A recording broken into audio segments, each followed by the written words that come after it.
Hi friends, நாங்கள் புதுசாக SD குக்கிங்னு ஒரு யூடியூப் சேனல் ஸ்டார்ட் பண்ணியிருக்கோம். அதுக்கு உங்களோட லவ் அண்ட் சப்போர்ட் கொடுங்க.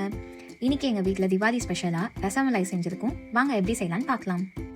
ஃபர்ஸ்ட் அடுப்பு ஆன் பண்ணிவிட்டு ஒரு பாத்திரத்தில் 1 லிட்டர் பால் ஊற்றிக்கோங்க. பால் நல்லா சூடாகி கொதித்ததும் அதில் 1/2 லெமன் விதை இல்லாமல் ஊற்றிக்கோங்க. ஊற்றினதும் கொஞ்ச நேரத்தில் திரியாக வரும். அப்போது ஒரு பவுலில் ஒரு ஒயிட் கிளாத் எடுத்து மேலே விரித்து வச்சுக்கோங்க. அதில் இந்த பாலை வடிகட்டுங்க. தண்ணி மொத்தம் வடிஞ்சதும் அந்த மலாய் மட்டும் இருக்கும். அதை திரும்ப ஒரு 2-3 வாட்டி ஆர்டினரி வாட்டரில் நல்லா வாஷ் பண்ணிக்கோங்க. ஏன்னா லெமனில் புளிப்பு இருக்கும், அது போகிறதுக்கு தான் இப்படி பண்ணுறோம்.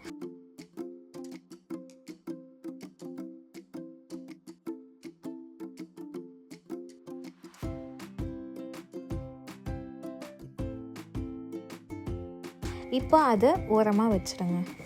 இப்போ நம்ம சுகர் சிரப் ரெடி பண்ணலாம். அதுக்கு ஒரு பாத்திரத்தில் 2 கப் சுகர் ஆட் பண்ணிக்கோங்க.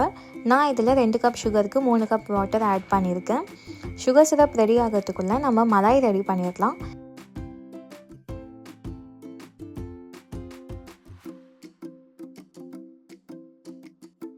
அந்த மலாய் எடுத்து நல்லா உள்ளங்கையில் அழுத்தம் கொடுத்து பிசைஞ்சு உருண்டை பண்ணி கை நடுவில் வச்சு ஒரு டைட் ப்ரெஸ் பண்ணிக்கோங்க.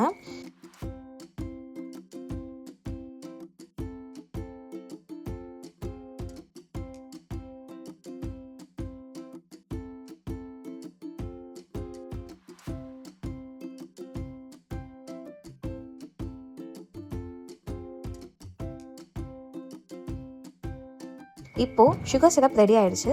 இதில் இப்போ நம்ம செஞ்சு வச்ச மலாய் எடுத்து போட்டுடுங்க. நல்லா அது 15 மினிட்ஸ் பாயில் ஆகணும். நடுவில் ஒரு 5 மினிட்ஸ் ஒன்ஸ் திருப்பி போட்டுக்கோங்க. அப்போ தான் 2 சைடுமே நல்லா வெந்து வரும். சுகர் சிரப்பில் 15 மினிட்ஸ் வேகிறதுக்குள்ளே இங்கே நம்ம க்ரீம் மலாய் ரெடி பண்ணிடலாம். அதுக்கு ஒரு பாத்திரத்தில் 1/2 லிட்டர் மில்க் ஊற்றிக்கோங்க. பால் நல்லா பாயில் ஆனதும் 1 கப் சுகர் ஆட் பண்ணிக்கோங்க. சுகர் நல்லா கரைஞ்சி பால் கொதிக்கும் போது ஒரு பிஞ்ச் அளவுக்கு சாஃப்ரான் போடுங்க. அப்புறமா நம்ம சாப் பண்ணி வச்சுருக்க நட்ஸ் ஆட் பண்ணிக்கலாம். நான் இங்கே பாதாமும் பிஸ்தாவும் சேர்த்துருக்கேன்.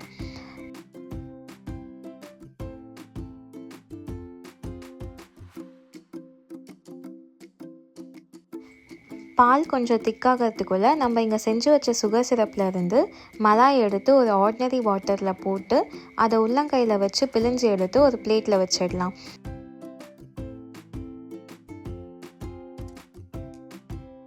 இப்போ பால் கொஞ்சம் திக்கானதும் இந்த மலாய் சேர்த்துடுங்க.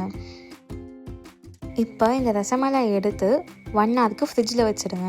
அவ்வளோதான், நம்ம ரசமலாய் ரெடி. இதை சில்லுன்னு சர்வ் பண்ணும்போது இதோட டேஸ்ட் சூப்பராக இருக்கும். ஓகே, தேங்க்யூ, பாய்.